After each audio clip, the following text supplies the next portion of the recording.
overwhelm what should be the real stuffing of the democratic process.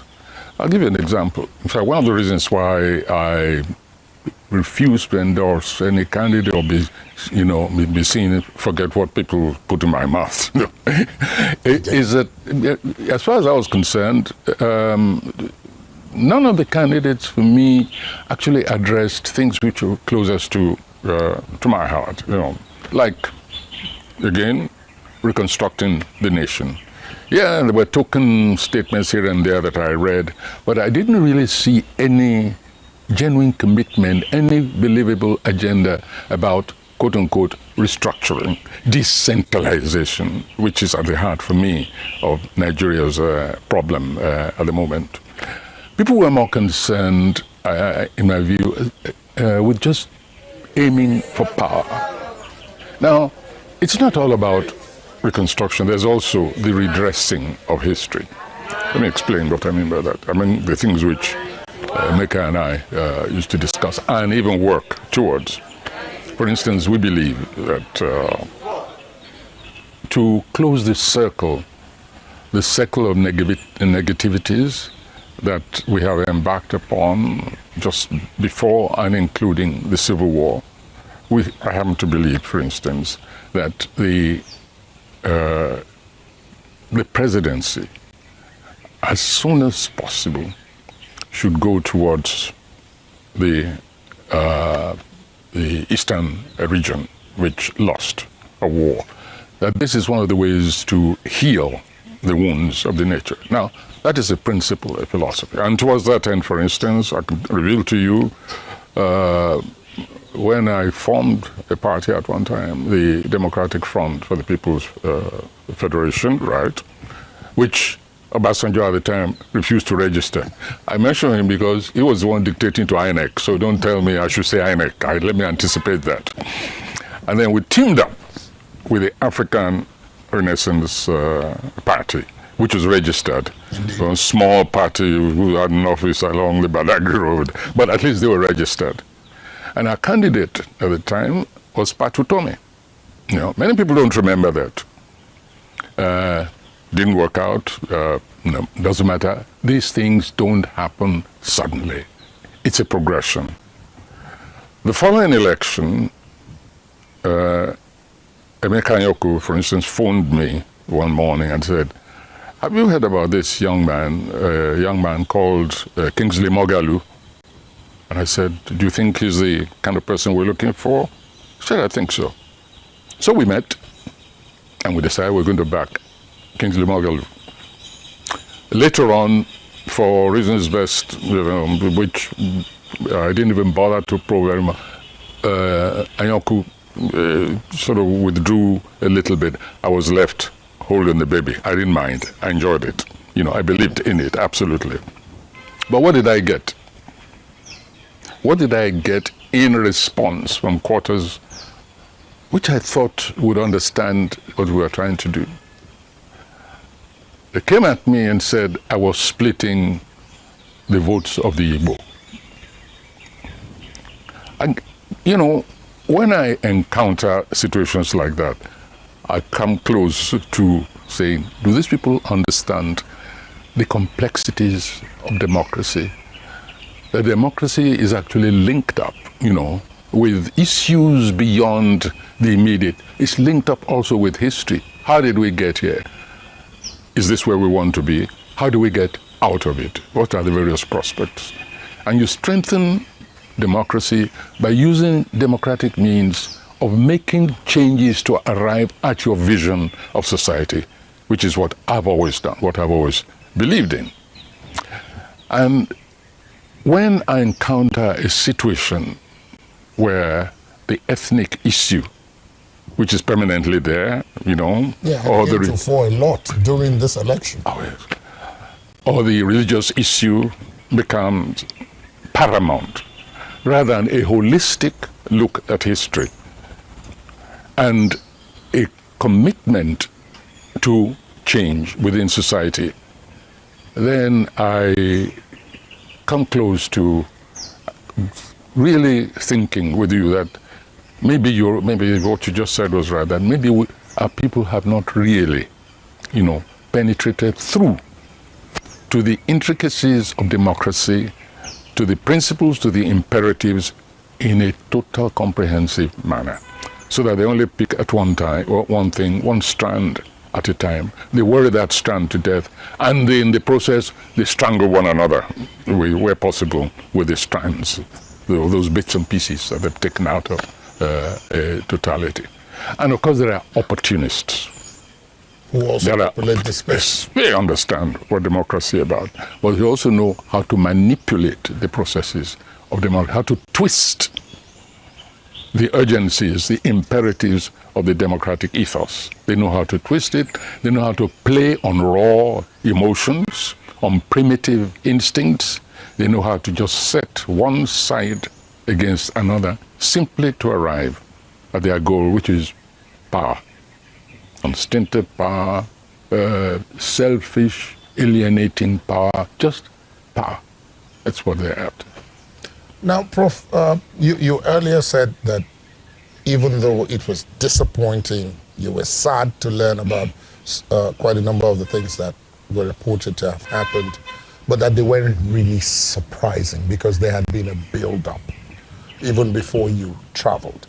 And that then led me to think, perhaps, what was this build-up? Because for many people, it came as a shock, some kind of surprise. They were bewildered largely, and maybe with the benefit of hindsight, to some extent naive about the workings of our own society.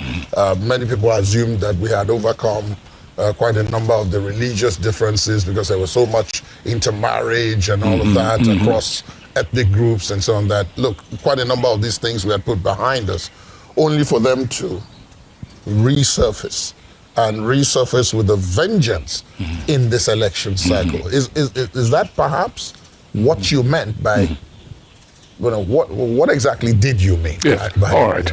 So there are building blocks towards the democratic edifice, always. And what we're witnessing is that as those building blocks, and by that I mean meetings like Hands Across the Niger, Hands Across the Nation, private meetings, group meetings, always with a focus in mind where you want to go eventually. Like, what kind of system do you want? What kind of ideology should bind all of you together? And which political party best promotes that ideology? All those building blocks have been knocked away, so that there was no difference left between, for instance, the two major parties. Movements of individuals across had totally vitiated identity, ideological identity. I mean, let's not kid ourselves. Now, another building block, when we told the youth, listen, you have enormous voting power. Why don't you meet among yourselves? Give us a consensus candidate. I met literally all the young people. I'm talking about the last election, yes. Not this circle. Not this one, no. Right. The last one, I met all the young people. I addressed them at a place not far from Alausa collectively, addressed them individually in twos and threes. I told those, I won't mention, they said, look, don't waste your time. There's no way I will back somebody like you, And I remember one of them complaining, I wasn't looking for a godfather, as if I offered to be his godfather. I already have enough godsons. But anyway, these meetings went on. So this is a part of the building blocks. And when they failed, for instance, I remember once we invited Obi Okwesili to try and negotiate among themselves, then she ended up becoming a candidate, remember? Herself. So it was all very complicated, But one by one, those building blocks were being knocked away by seasoned politicians, because they saw what was happening, they saw the possibility of a change. And they're politicians. Their life is politics. They're not going to sit down. I mean, people, as somebody once said, you don't sit down and wait for democracy to fall in your lap. You have to work for it. You have to fight for it, You have to negotiate for it, but don't sacrifice your principles.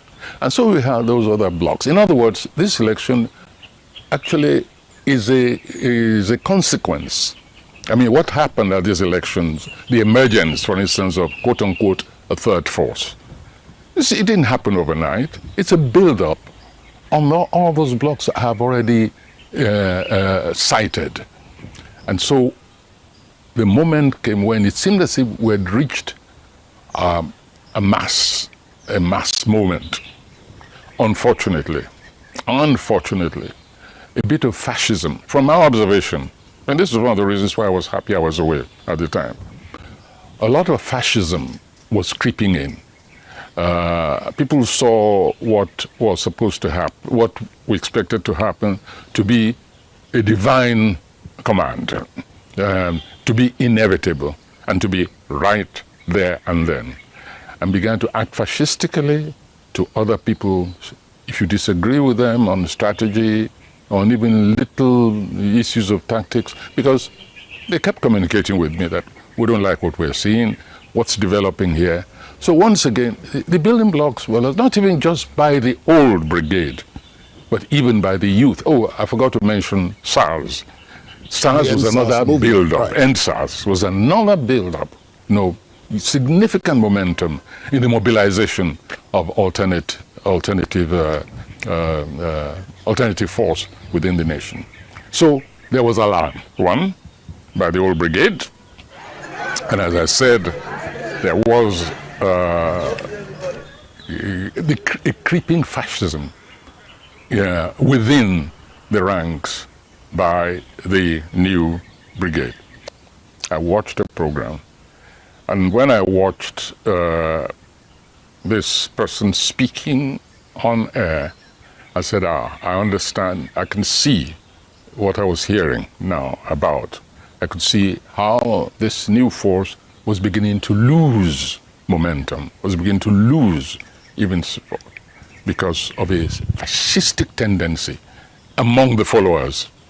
But I watched that program. Go and watch all the programs yesterday. You see that I don't want to mention names or anything of the sort, but you will know the one I'm talking about. That how could a Democrat, a self-described Democrat, aspiring to power by democratic means, speak like that, in that incisive way, in that denigration of all the structures which are supposed in the end to come to the aid of an election.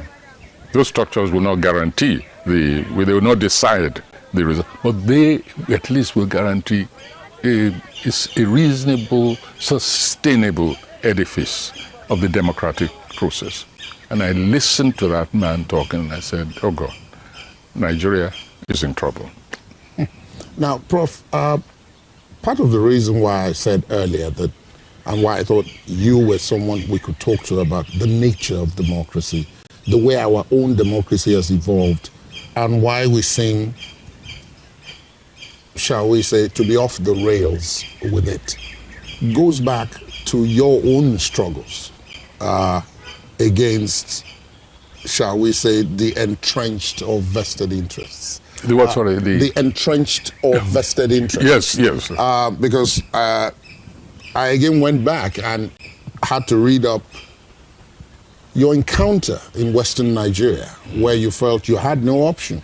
You walked into a radio station in Ibadan and replaced the tape with yours. And that was at the height of the struggle between the progressives, as it was then known, and the northern conservatives, if you like, who were in alliance with the party in the West at that time. Of course, this was all the period of Operation Wetier and all that. Really tense. Of course, all of that was swept away by the coup of January 1966. So you've come a long way with this. And I wonder, as we progressed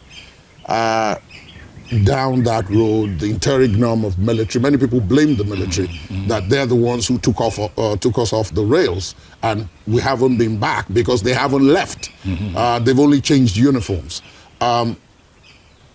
Is that really true? Is it that foundationally we weren't set for this? And that's why we're getting it wrong. Because people point to Ghana and say that, they got independence about the same time. They seem to have gotten a lot of it right. Not everything, but a lot of it. Certainly a lot more than we have. So when you make that kind of comparison and given the background from which you came, Prof, what do you see? How is this unfolding? Because still, now you are still fighting. The comparison with Ghana is very just. I keep referring to the day when the election at which Kufuor, who was incumbent, was, he lost the election, and he was the one who stepped in, and the people were ready to move, destroy and everything. And he said, no, let it stand. And he moved away. He conceded, even though the results had been, glaring. It was really terrible. I remember I was around that time. I was doing some research into the slave, the Saharan slave trade. So I was actually physically there in the northern part of Ghana where the trouble was about to begin. And yet the president at the time just said, stepped aside. Same as, for instance, Jonathan did here. But the precedent was over there in Ghana, and that was a glorious moment for democracy on the West, especially the West African section. But I want to go back to the wet hair issue. By the time the incident you're talking about happened, the elections were not yet over, but they were over. Even before the election started, the elections were over. If you remember, the deputy premier went on air, arrogant, boastful, saying, whether you vote for us or not, the angels in heaven will come and vote for us. So you already saw what was going to happen in that elections, and they did not disappoint. And they were brutal. Let's not go into details, but let's just say that democracy had already totally broken down, and there was no pretense about it. You had judges being summoned by the premier. Justice Shaw has written about it. If you don't take my word for it, summoned in advance and being told this is the way you want things to go, and all this was out in the open. So battle was joined. There's no question at all about that. I like to place my so-called intervention in its proper perspective. So in this particular case, however, we've had, I wouldn't say that we've had, yes, I will even say that there has been, at least to all appearances, a level playing ground. And therefore, it's one of those instances where I think, I believe that we must take the position that the process is not yet ended. It's not yet ended.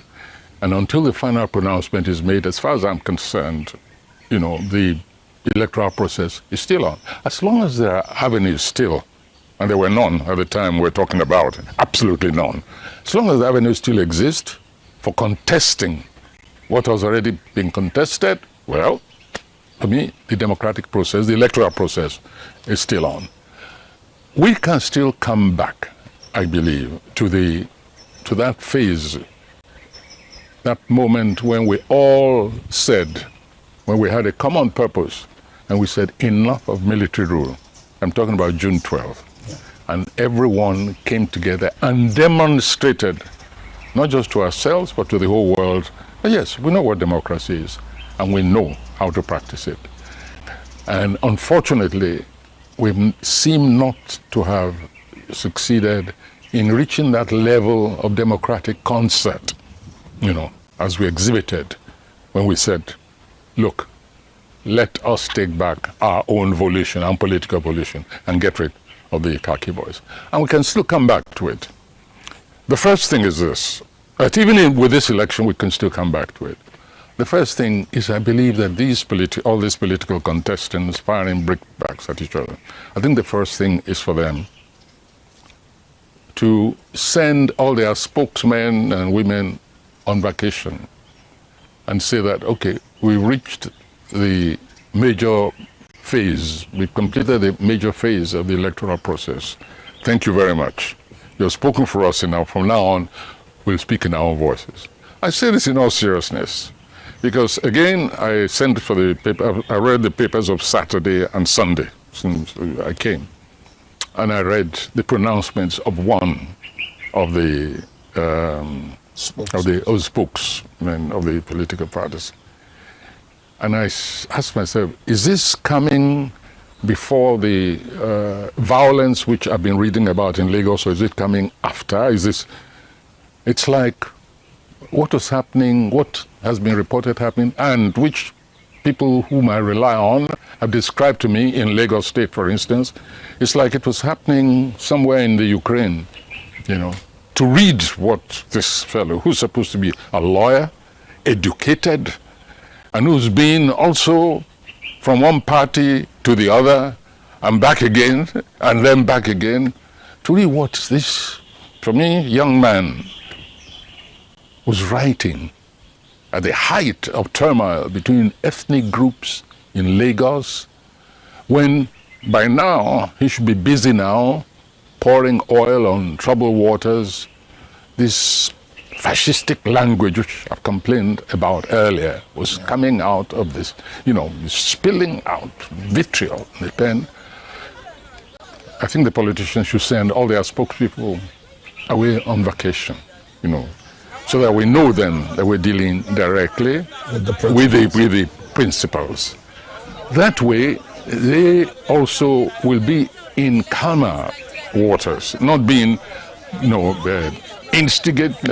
being, even their normal natures being violated, being converted, and they're submitting, they feel maybe it's good for them, and so on and so forth. I think all secondaries should be taken, send them on leave to the Ukraine, for instance, Sorry, Ukraine is very much on my mind, as you see, for good reasons. And then let the process take its place. Above all, we who consider ourselves educated, civilized, you consider ourselves not alienated from people, we'll do whatever we can to just smoothen over the breaches which have been committed since those initiatives hand across the Niger, hand across the nation. Just get back to civilized conduct. And wherever the chips fall, this is the level, the stage at which democracy, the process has reached in Nigeria. It will never go back from here. I mean, the mold has been broken.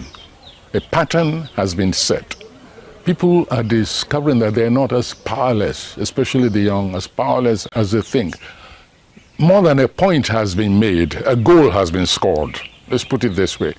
And I think that's a way for people to approach what is, what's taking place right now. Many are scared though, Prof, and they point back and they say that, our own experience was one in which we were again one very prime example of where those who fought for the restoration of democracy, sometimes putting their lives at risk, quite a number of them lost their lives in the process. You came close to that, spent 4 years thereabouts in exile, and even then, your life was in danger, even in exile. And then when this democracy was to be restored, some of those who fought alongside you had said, well, yeah, then we took a back seat. And then the same rascals, I'm quoting now, that the same rascals who we just finished fighting simply took off the uniforms that we said we disliked and then dressed like us and then joined the fray. But then we took a back seat, and by we they meant people like you. Was that, with the benefit of hindsight, perhaps an error? Because all the things you talk about, many of those people also talk about it. But then they were not, and they still are not in the fray. So perhaps the level of conduct is just that bit lower because they aren't seeing it the way you are or have. Well, let me tell you something that happened to me. I was going through my archives trying to get them together, for acquisition and so on, And I was astonished and exhausted. In other words, I was not exhausted at the time, but going through my papers, correspondence, communication, the fight from Nadeco, my own Nalicon, the efforts at political parties which made the meetings, the marches, the tear gassing, the exchanges, which, however determined, were never as corrupted in language as we've been treated today, but just simply the enormity of what I found myself doing all the time. Let me tell you something. I was so glad that I was going to be out of this country for some time. I felt, look, take a rest. Breather. Yeah, just take a sabbatical. This time, not forced, because the other sabbatical Was forced. was 24 hours, non-stop, all around 7 days a week and so on. But take a sabbatical, just do some teaching. And don't forget that among all these various things we talk about, some of us actually thought seriously of seeking power, of demanding, of requesting power, so that we could make the changes for which we fought. But we're honest with ourselves. I don't have the temperament of soapbox oratory. I don't have a temperament of the kind of compromises involved necessarily. Let's be pragmatic. All over the world, kind of compromises necessary to attain power, where you can make changes. A few individuals did go in, and some of them succeeded, and we watched them. But we also backed. I can tell you, for instance, that we backed certain states. We said among ourselves, well, why don't we try and get power in this state, and then demonstrate to the rest of the nation just what a modern society should be like. And remember, when we worked towards and so on, thank goodness we didn't get there, because the person whom we picked, I think the FCC are still looking for him. So there have been efforts to practicalize our sense of, shall we say, our theories of what society should be. Because they go beyond theories. They're not inachievable objectives, goals. No. It's just that something happens to some breed of people when they get in power. They forget the past. And they're so busy, they say with the president, oh, let me just handle this, then I'll get back to business. It's always a mistake. From the moment people, those individuals, they arrive at power, even before they arrive at power, they should have begun to work towards the transformation of society. So I don't think we were wrong to say we'll take a back seat, because we were not after power, we're not after office, let me put it that way, we're not after office. We just wanted to interact with our people in a state of civic dignity. That's all. Volition. Don't bully me. Don't take my voice away. Don't take my economic potential away, my economic entitlements. Don't throw me on the mercy of sadists like Emefiele, whatever his name is, the central bank man, who impoverished he and his boss, Buhari, because Buhari's ultimate responsibility rests with him to have allowed this to happen. But this is the expert. This is the one who gives the advice. This is the one who executes the policies, and reduce this nation to a state where even a few days ago, I arrived how many days ago, and I sent a check to the bank, and the check came back. They had no cash. One of the bankers eventually brought me something from his own stash, thank you very much, and explained to me what had been going on, and how they would sit and wait for money to come. And you can't buy a newspaper, you can't buy guguru and epa. which means that the saleswoman cannot pay for the plantain, which means that the farmer cannot even pay for transportation of the goods from his farm to the. Emefiele, this man, I don't know who he is, I never know where he came from, but he's committed a crime against humanity of this nation, over and beyond even any electoral, mago, because he struck at the heart of the subsistence, survival principles, minimal needs and entitlements of the ordinary people in the street. Prof, even while the political and other contestations go on, you've said it, the larger part of the contest is over, and now you have what happens, and whichever way the chips fall, may they fall that way. But in truth, there is a transition taking place now. General Buhari is leaving, and so are quite a number of governors and other people in other political offices. And there's those who have said to me, for example, that perhaps for the first time since the battle for democracy and June 12th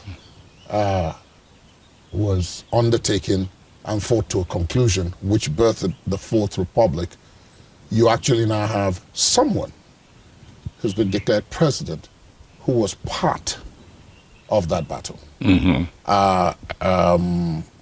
And this is without prejudice to any of what is going on about the legitimacy or otherwise of the results of the election. I'm just talking about the historical antecedents.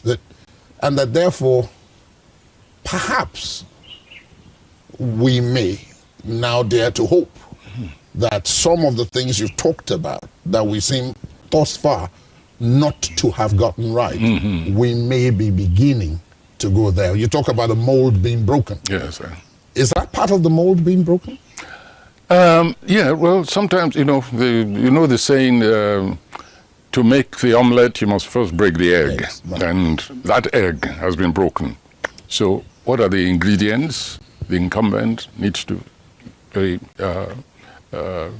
put in place to make us a decent, sustainable omelette?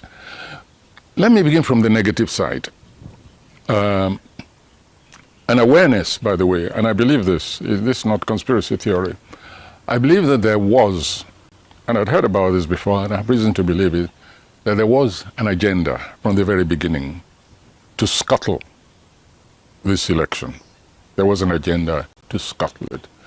There was a prospect of an interim government even before the election took place. A very good reason to believe that. Now the forces behind that interim proposal will not sit still. They will not accept that a transition is taking place. It's no different, let me tell you, it's no different from what happened when Obama became president against all odds. The dark horse literally came into power. Yeah. And conservatives like Newt Gingrich, I remember, I never forgotten this, declared openly, said, our mission is to make him fail. He said, it's true, said, this leftist something. So yeah, he said, yes, our mission is to make him not succeed, to make his government fail. And so whoever comes in must be aware that that agenda of creating a vacuum into which the ultra-conservatives, the ultra-primitives can step, that agenda is not yet over, and that he has to contest with. He's got to have a way of managing that in a way which does not even exacerbate the intensity of their, of their assumed hostility. That's one. Two, whoever it is must understand the fact that this country will not cease, the people will not cease demanding a restructuring of this nation. And the sooner it is addressed as part and parcel of the process of governance, of making laws, of debating, of even economic reforms, fiscal attributions, etc., devolution of power within what is possible along the way to the lower tiers of governance, in which I'm always more interested than the center. This is one of the things which, by the way, those animals, those cooked, you know, they extract something from what you said before, and then they build their own fantasies around it. And anyway, that's by the way, you know. And so there must be that focus, the good governance, but also a view of the direction of society. If the two do not go pari passu, the incoming regime will fail, because new voices are being heard, and they are more powerful than before. They are not just whining voices, you know. They are voices, or wailing voices. They are voices based on actualities. We have failed in so many directions, and they are saying, let us debate this particular direction. Let's try this direction. And you cannot ignore it. You just cannot. Otherwise, even your economic policies will fail. Your infrastructural transformations will fail. We'll just go back, treading the same old spore. Security, of course. Let's not even go there right now. This is a monumental. I was going to go there, Prof, because it would appear that that's the big elephant in the room, because even while we discuss every other thing, without security, nothing else is possible. So, I mean... And this is part and parcel of the restructuring that we're talking about, you know. Security is at the heart of it. When you devolve the means, the power and authority and equipment to the grassroots levels, you know, structured, of course, not just vigilantes or anywhere, you know, then people begin to feel comfortable in their own homes. They begin to feel part and parcel of the security system. But if you sit in Aso Rock, you know, with all the tanks surrounding you, and think that, yes, you can, the moment you can send some armored tanks there, I can send some there, yeah, you're going to fail. Security has got to be integrated. Just like food production, food distribution, you know, just like culture itself, security has got to become part and parcel of the cultural life of these people. And that will only happen through decentralization, a meaningful one, not rhetorical.